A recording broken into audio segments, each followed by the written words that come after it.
Right, dudes, Rayn here. Oh my god, there's a new Metroid game coming out, and it's not a remake or a shitty spin-off. So for those that aren't aware, a full-on new Metroid game has been announced, and Metroid fans, including myself, are ecstatic.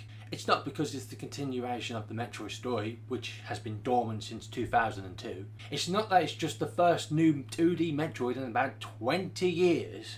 It's not even because of the fact that the tagline is called Dread, which is mind-blowing, and I'll explain why later.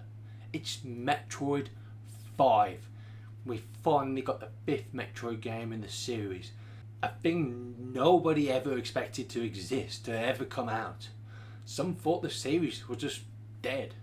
Hell, there was a fair few comeback appearances from dormant Nintendo series at the 2021 E3 presentation, but we're here to talk about Metroid. Okay, since this video is more for casual video game guys and girls who want to try stuff outside the comfort zone, let me give you a little look at the Metroid series in general first.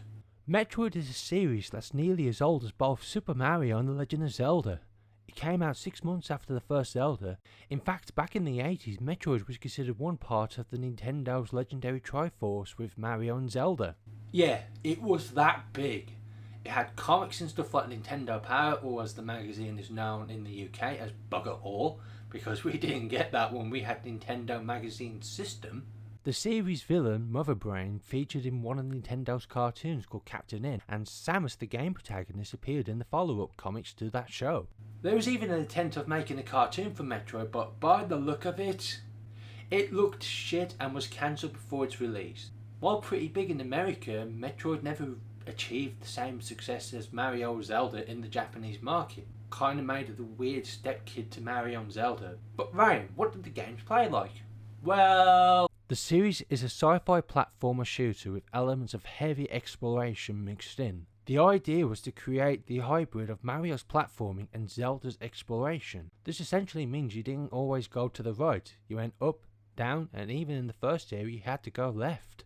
Look, you go all the way to the right and get stuck. So what do? You go left and find out you can return to the starting area and learn you can travel in multiple directions. You go further left and get an upgrade to progress. Can you imagine how mind-blowing that was to a kid in the 80s? The ability to go left in the platform is kind of a mental idea back then, but that's not the only thing that made Metroid stand out. This game goes for a dark, creepy and claustrophobic atmosphere. Such a contrast to the bright colours of something like Super Mario Bros. A lot of Metroid's design was inspired by the Alien movies out of all things. You can see it in monsters such as Ridley, as he looks very similar to a xenomorph. Even his name is a reference to the director of the first film. Hell, even having a female as the lead was a reference and indirectly made gaming history. Metroid's protagonist Samus Aran was the first mainstream playable female character in video game history, long before Lara Croft, Chun-Li, Jill Valentine, Ellie and Aloy. Nintendo was looking to the future, baby! The Metroids themselves, the namesake of the series, were inspired by the facehuggers of Aliens. But instead of putting a chest burst into you, they latch onto your body and try to drain your life. Hell, in the sequel game Metroid 2 Samus Returns, not only do the Metroids have life stages like the Xenomorphs, there's a literal alien queen in the game. Even its music and atmosphere was completely different from the era. NES games are known for their bouncy, energetic and melodic music such as Mario or Zelda, but listen to Metroids.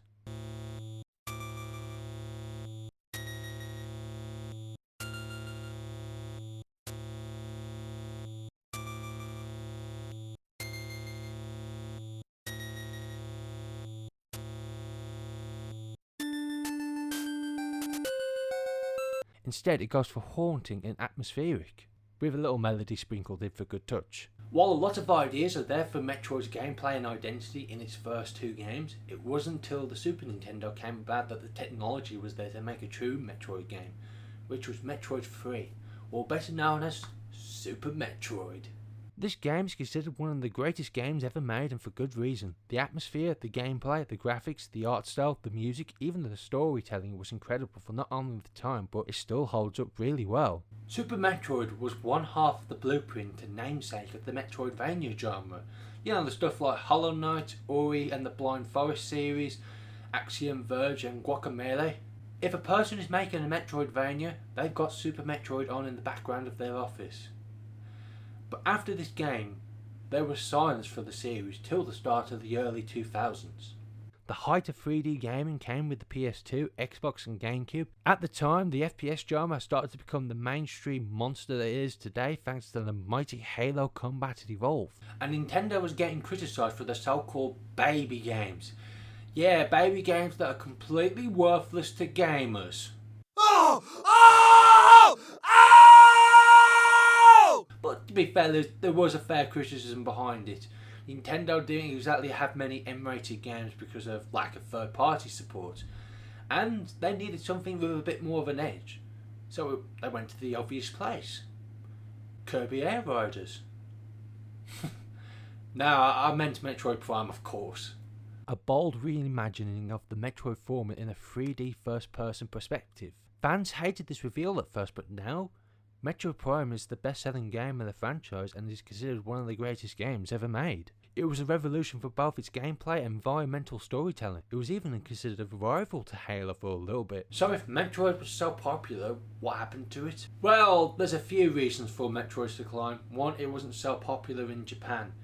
Metroid never seemed to appeal to Japanese gamers in the same way as it did for the West for some reason. No idea why that is. We can guess with Prime that it's that they don't like FPSs, but the rest of the series is a bit of a mystery.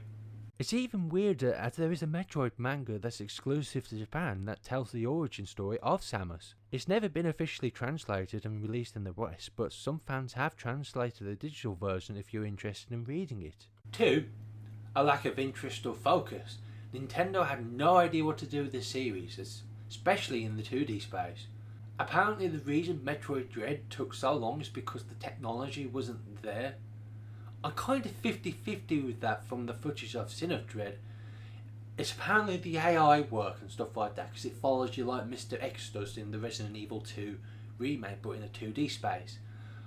I could kind of see a GameCube pulling that off, but like I said, I'm 50-50. I do think a lack of ideas probably didn't help either. Like, you might have the one idea, but could it have spread it to an entire game at the time? Don't know.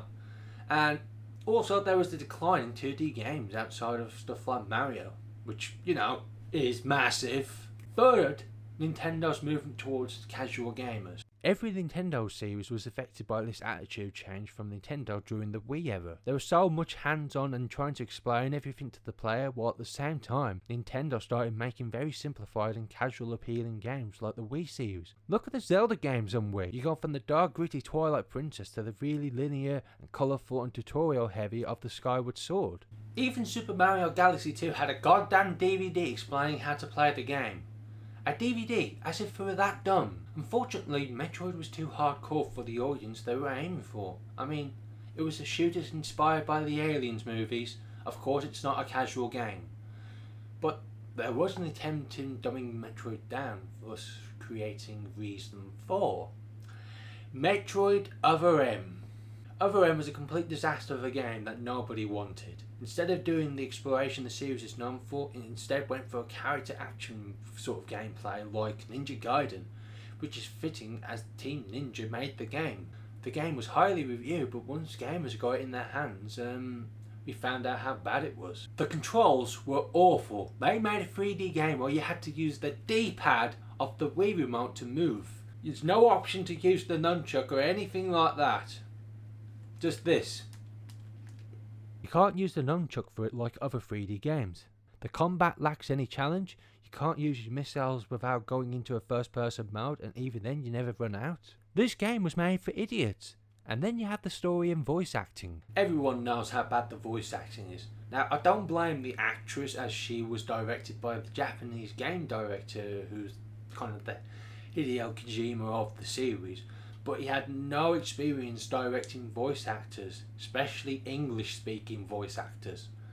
Hell, Samus's character is just totally messed up. First off, Samus talks for the first time in the series, and everyone expected this stoic, badass warrior. But what we got was an emotional wreck of a little girl who seemed to have never been in a fight, or even recognised she's a hired bounty hunter, not a military soldier despite being a formal one according to this game. Samus spends most of her time whining about a baby Metroid that was killed in Super Metroid, or she was trying to get the approval of a former commander, Adam. This guy, by the way, is actually important to the Metroid story despite dying and being an asshole in this game. He kinda have appearances in the later game, including Dread, but just not in the way you think. In fact, there's a scene where Samus meets a robotic Ridley and has a panic attack. Now, if this is the first time she met Ridley, if this was the first time in a fight with him, it would have been justified, but if we include just the original 2D games that were before this game, she killed Ridley 2 times. But if we factor in the remakes and the Prime games, this means she has beaten Ridley 5 times beforehand. Why is she freaking out? That's the thing, no character's likeable, especially Samus, which is bad as this is the first time she spoke in the game and she's the protagonist. Why do you think it took Nintendo so long to add proper voice acting to other series like Zelda? Because how fans hated this one. Even the gameplay kind of sucked. From a Metroid side, all the items that you explore to find or use to explore are already on Samus's armor, but she needs permission from Adam to use them. Yes, the lone wolf needs permission to use her own equipment. There's a scene she nearly dies from because Adam wouldn't authorize the item. Then there's no exploration. You can find health and missile ammo, but the health system is so messed up that you'll always have a full tank and full missile that you can charge up anywhere in the game at the touch of a button. This removes all difficulty in the game. The only difficulty is from the quick time events Team Ninja has added. Yeah, that's what everyone wants in a Metroid game, quick time events. See, this is where the character action game comes in. Its combat is based around style moves and such, but it's all shoot a guy and do a finisher. Imagine Doom Eternal's gameplay designed for a goldfish and none of its risk-reward gameplay. That's the best way to describe Other End's combat. It's nowhere near as hard as Ninja Gaiden. So you got a shitty Metroid game that no Ninja Gaiden fan wants, mixed into a shitty Ninja Gaiden game that no Metroid fan wanted. It tanked so hard that it put the entire Metroid series on ice for years. There was a failed attempt at reviving the franchise with Federation Force, which was a first-person shooter on the 3DS, a multiplayer heavy one at that as well. Nintendo weren't reading the room with that one. Seriously, I've never seen a fan base swat a game out of the creator's hands so fast and tell them to try again. But recently in 2017, we got Metroid Samus Returns for the 3DS, a remake of Metroid 2. While being an actual good Metroid game, it was sadly a failure as it launched on the 3DS the year the Switch came out. But the developer of the game, Mercury Steam, must have impressed Nintendo as they're now working on the first original 2D game in 20 years. And it's goddamn Dread! So now that you've got a very basic understanding of what Metroid is and why it lost its popularity, I think I can explain why Dread is such a big deal, which will happen in a future video. Sorry for the tease, but I need to make sure everyone is on the same page before we start talking about the 5th game of a multi-game series. And also, I just need a bit more time to work on the video, that's all. Right, thank you all for watching. See you again next time. Bye.